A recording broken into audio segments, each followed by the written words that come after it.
মুখখনবোৰ দেখি সঁচাকৈ লাগিছে যে আমি 9 বা 4 মেলৈকে ৰ'ব নালাগে আৰু, হয়নে নহয়? আমি অলৰেডি ফলাফল পাই গৈছোঁ।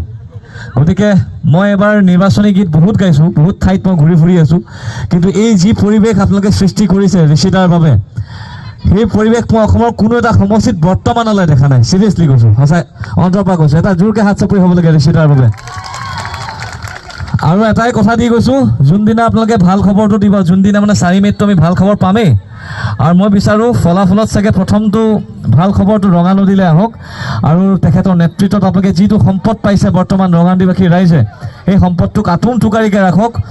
ভৱিষ্যত আপোনালোকে কোনো চিন্তা নকৰাকৈ আপোনালোকৰ ল'ৰা ছোৱালীৰ ভৱিষ্যত, নেক্সট প্ৰজন্মৰ ভৱিষ্যত তেখেতৰ হাতত জাপি দিব পাৰে, সেয়া মই কথা দিছোঁ। গতিকে সকলোৱে মূৰত মিলি পেলাই এবাৰ কৈ দিয়ক, ঋষিৰাজ জিন্দাবাদ, ঋষিৰাজ জিকিবই, ঋষিৰাজক লাগিবই।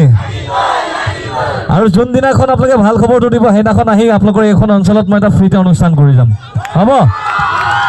এই অনুষ্ঠানৰ কাৰণে মই ঋষিতাৰ পৰা 1 টকাও নলওঁ, হ'ব? আজি কথা দিছোঁ, ৰেকৰ্ড কৰি লওক। 1, 2, আধা ঘণ্টা নহয়, 1 ৰাতি গান গাম পুৰা, হ'ব? Thank you. এইবাৰ এটা কথা, মই য'তে গৈছোঁ, কাৰণ আৰু এজেগাত প্ৰগ্ৰেম আছে, য'তে গৈছোঁ তাতে ৰাইজে কৈছে কি যে তই ভাষণ দিব নালাগে, তোৰ গানটো লগাই দিবি, আমি একচাত নাচিম, আৰু নাচি 9 তাৰিখে গৈ ভোট দি আমি, মোকতো এবাৰ বহু লোকে কৈছে যে ৰিজাল্ট এবাৰ 4 তাৰিখলৈ চোৱাৰ প্ৰয়োজন নাই। এইবাৰ ৰিজাল্ট 9 তাৰিখৰ দিনা 4 বজাতে গম পাই যাব, তেতিয়া আপোনালোকৰ ল'ৰাটোৰ বিপৰীতে থকা বুটামটো একে